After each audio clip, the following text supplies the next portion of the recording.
Hello and welcome back, YouTubers. I am Protomario, and today we are reviewing Pokemon Mystery Dungeon Red Rescue Team. This game is in alliance and side by side with another game known as Blue Rescue Team. Although the difference between the two is that Blue Rescue Team is on the DS and Red Rescue Team is for the Game Boy Advance, typically they're pretty much the same game with a slightly different variations. Each game is basically the same thing. So, Pokemon Mystery Dungeon Red Rescue Team is respectively on two different game systems side by side and was co-released at the same time on September 18th, 2006. Pokemon Mystery Dungeon starts with a player human turned into a Pokemon with a series of questions that determines who you will actually turn out to be rather than directly letting you pick who you want to be. Of course, you could look up the answers to these questions to figure out which Pokemon you would like to be. Most people end up being a pretty decent one. A lot of the starters are in it, like Cyndaquil, Torchic, and Charmander. You also get a partner that you can actually choose between Squirtle, Pikachu, Mudkip, Totodile, and several others. When the player first discovers they are a Pokemon, they'll meet their partner, which I've already stated, and the journey begins when they try to find a lost Caterpie. Once the first quest is done, the journey begins in earnest. All Pokemon from Generations 1, 2, and 3 will be available in this game. All may be battled and will eventually be befriended if you do feel like capturing them. There's no Pokeballs, and you're not traditionally the trainer controlling the Pokemon, but rather the Pokemon's actions. There'll be moves that you'll be able to link together to use with a button, and the standard tackle or whatever jab forward move there is that will never take PP or power points.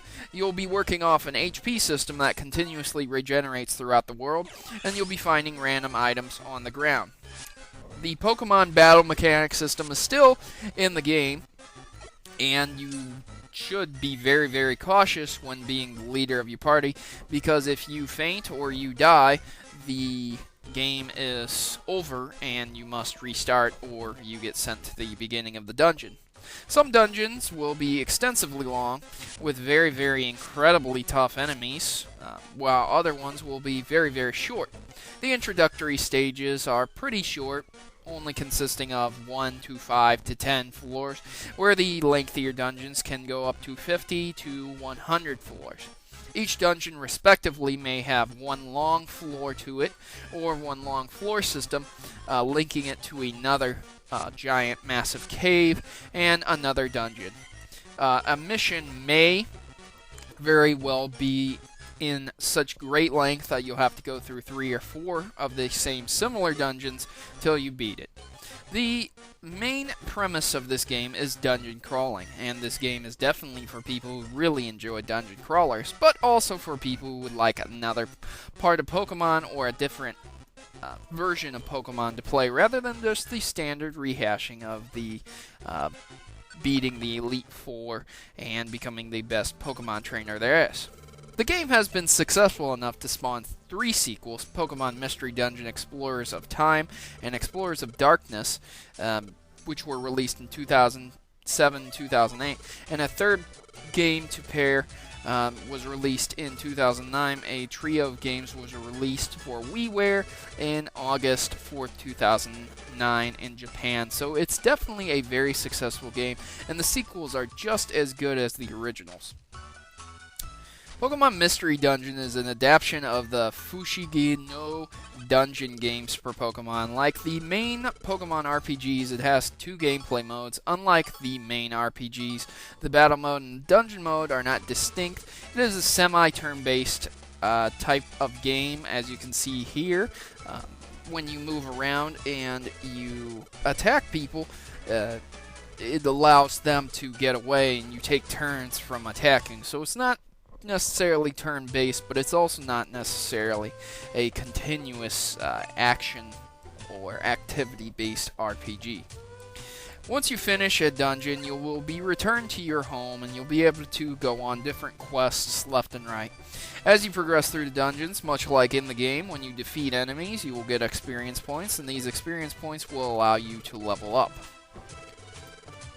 The plotline of the story is basically the player meets their partner and they try to stop this team called Team Meanies and become a real Pokemon exploring team. Overall, you will end up going to a place called the Sky Tower and try to convince a Pokemon known as Rayquaza to use its Hyper Beam to destroy the meteorite. And I won't go so far into the game to say the ending or the ending of the game, but I guarantee you there is an exceptionally large amount of gameplay available for anyone who's really into Pokemon games. Once more, as you go through the game, you will not only be trapped as the main strong Charmander, Squirtle, or the unevolved forms, but you will be able to eventually evolve your Charmander into a Charizard if you so feel the need to become even stronger, and you can capture legends like Rayquaza as well. It's pretty fun, and it's really cool. As you progress through the game, you are curious as to why you're exactly transformed into Pokemon, and that will play out as you go through the game. Different games have different plot lines, and most of the plot lines are fairly unique, which are really awesome. I think they're really cool. And personally, I gotta tell you, it's just excellent to play through this game. I played through it when it first came out, and I gotta tell you, revisiting it is just a joy. I've kept it all through these years, and I'm very glad I did. Whether you're playing the blue team or the red team, I guarantee you'll have a great time playing these games because they're well articulated and very well put together. Once again, I would like to thank Honest Tom 23 for recording the footage because he has been my main recorder of Game Boy Advance and DS games. If you guys would like to head over to Honest Tom's channel, I'm sure he would really appreciate it, and he does have a great Pokemon Emerald game being played right now. So if you're interested in playing or seeing some Pokemon Emerald and you're just not too sure about it, go ahead and check out his videos because he has a great Let's Play going.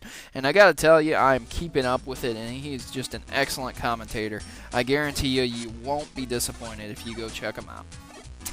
Overall, Pokemon Red Rescue Team is a great pickup for anyone. Nowadays, you can probably find it for less than a good meal at a restaurant, which would be roughly $12.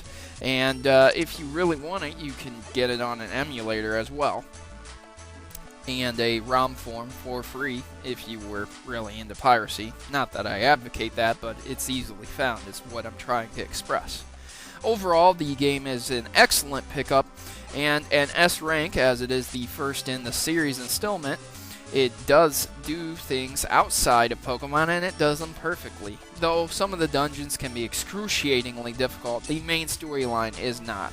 As you go up against these extremely strong Pokemon and these boss battles ensue, you'll find yourself engrossed in an ever-changing world, an excellent storyline, and a wonderful turn-based combat system that will stay fresh and never become stale. I give Pokemon Red Rescue Team a S rank, and I strongly suggest it for the dungeon crawlers out there. I'm Protomario, and I'm signing out, and thanks for watching.